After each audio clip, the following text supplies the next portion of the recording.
ಸಾಹಸ ಸಿಂಹ ವಿಷ್ಣುವರ್ಧನ್ ಅವರ ಸಮಾಧಿ ನೆಲಸಮ ಮಾಡಿರುವುದು ನಿಜಕ್ಕೂ ನಮಗೂ ಬೇಸರವನ್ನ ಉಂಟು ಮಾಡಿದೆ ಅಂತ ನಟ ರಂಗಾಯಣ ರಘು ಬೇಸರವನ್ನು ವ್ಯಕ್ತಪಡಿಸಿದ್ದಾರೆ. ಹುಬ್ಬಳ್ಳಿಯಲ್ಲಿ ಮಾತನಾಡಿದ ಅವರು, ಲಿಟಿಗೇಷನ್ ಸಮಸ್ಯೆ ಇದೆ, ಆದ್ದರಿಂದ ಹೀಗೆ ಆಗಿದೆ. ಎಲ್ಲರ ಮನೆಯಲ್ಲೂ ಸಮಸ್ಯೆ ಇರುವುದು ಸಹಜ. ಆದರೆ ಹೀಗೆ ಆಗಿದ್ದು ವಿಷ್ಣು ಅಭಿಮಾನಿಗಳಿಗೆ ತೀವ್ರ ನೋವು ಉಂಟು ಮಾಡಿದೆ. ಅನಿರುದ್ಧ್, ಭಾರತಿ ವಿಷ್ಣುವರ್ಧನ್ 16 ವರ್ಷಗಳಿಂದ ಸಾಕಷ್ಟು ಹೋರಾಟ ಮಾಡಿದ್ದಾರೆ. ಈ ಲಿಟಿಗೇಷನ್ ಪ್ರಕರಣ ಕೋರ್ಟ್ನಲ್ಲಿತ್ತು. ಈಗ ಕೋರ್ಟ್ ತೀರ್ಮಾನಕ್ಕೆ ಎಲ್ಲರೂ ತಲೆ ಬಾಗಬೇಕಿದೆ. ವಿಷ್ಣುವರ್ಧನ್ ಇದ್ದಾಗಲೂ ಸಂಕಷ್ಟ ಅನುಭವಿಸಿದ್ದಾರೆ, ಹೋದ್ಮೇಲೂ ಇಂತಹ ಸಂಕಷ್ಟ ಎದುರಾಗಿದೆ ಅಂತೇಳಿ ಬೇಸರವನ್ನು ವ್ಯಕ್ತಪಡಿಸಿದರು. ಯಾಕಂದರೆ ಅವರು ಪಂಚಭೂತಗಳ ಜೊತೆ ಲೀನ ಆಗಿದ್ದಲ್ಲೇ ಅವ್ರಿಗೆ ಅಗ್ನಿಸ್ಪರ್ಶ ಮಾಡಿದ್ದಲ್ಲೇ ಅದಿದೆ, ಲಿಟಿಗೇಷನ್ ಇದೆ, ಮತ್ತೆ ತೊಂದರೆ ಆಗೋದು ಬೇಡ ಅಂತ ಮೇಡಮ್ ಅಲ್ಲಿ ಮಾಡಿದ್ದಾರೆ.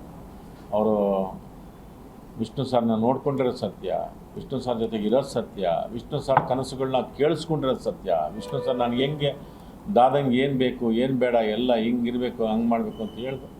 ಮೇಡಮ್ ಹತ್ರ ಹೇಳಿರ್ತಾರಲ್ವಾ, ಹೇಳಿರ್ತಾನೆ ನೀವು ಹೇಳಿ, ಮತ್ತದು ನನಗದೇನೋ ಅಷ್ಟೇ ಅಂತ ಅನ್ಸುತ್ತಪ್ಪ. ಅಯ್ಯೋ ರಾಮ, ಪ್ರಯತ್ನ ಸತತ ನಡೀತಾನೆ ಇದೆ ಸರ್. ಅದು ಸರ್ 2009 ಸರ್, ಹೌದಾ? ವಿಷ್ಣು ಸರ್ ಹೋಗಿದ್ದು ಹೌದಲ್ವಾ? ಇವಾಗ ಎಷ್ಟು ಸರ್? ಇವಾಗ 25. ಎಷ್ಟು ವರ್ಷ ಆಯ್ತು ಸರ್? 16 ವರ್ಷ ಆಯಿತು, ಹೌದಾ ಸರ್? ಕೋರ್ಟ್ ಕೇಸ್ ಮುಗೀತದ ಸರ್? ಮುಗಿಯುತ್ತಾ? ಯಾರು ಸರ್ ಎಲ್ಲ ಅಭಿಮಾನಿಗಳು ಯಾರು ಮಾಡ್ಬೇಕು ಸರ್ ಸಂಧಾನ? ಯಾರು ಮಾಡ್ಬೇಕು ಸರ್?